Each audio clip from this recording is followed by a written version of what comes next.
আগামীকাল থেকেই ফরিদপুর আমরা স্টপেজ চাই। ফরিদপুর প্রাচীন জেলা, প্রাচীন রেল স্টেশন, এখানে ফরিদপুর স্টপেজ থাকবে।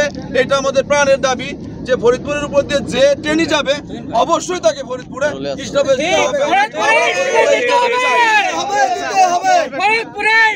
দিতে হবে। ভাই আমি তো কর্তৃপক্ষের সাথে কথা বলেছি, গাড়ি দাঁড়ানোর আগে কথা বলছে, আমার কাছে নিউজ আসছে। হ্যাঁ, জানানো হয়েছে, ঠিক আছে। বিষয়টা সারা ভেবে দেখছে, দেখার পরে আজকের মধ্যে সিদ্ধান্ত নিতে পারে, ঠিক আছে।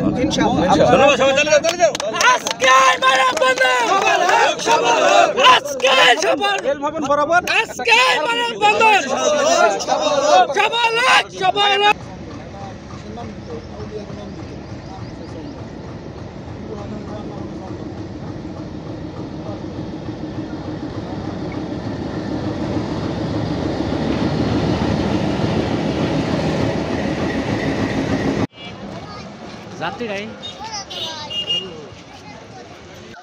এক দফা এক দাবি, ফরিদপুরে চন্দন স্টপেজ আমরা চাই।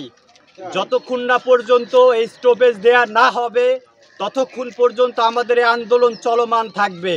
আমাদের কথা একটাই, দাবি একটাই, চন্দন স্টপেজ ফরিদপুর অন্তত 3টি স্টপেজ আমাদের দিতে হবেই। গতকাল রাজবাড়ী থেকে সরাসরি ভাঙার উদ্দেশ্যে চন্দনা কমিউটার এক্সপ্রেস, চন্দনা কমিউটার ট্রেন যাত্রা শুরু করেছে।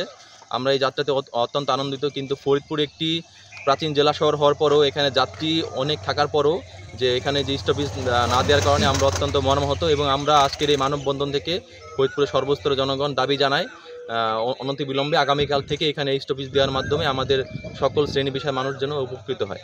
আমরা চাই এই ট্রেনটি ফরিদপুরে দাঁড়াক এবং ফরিদপুরবাসী এটার সুবিধা ভোগ করুক। কারণ একটি ট্রেন রাজবাড়ী থেকে ফরিদপুরের উপর দিয়ে ভাঙ্গা চলে যাবে, কিন্তু কোনো স্টেশনে দাঁড়াবে না, এটা আসলে আমাদের কাম্য না।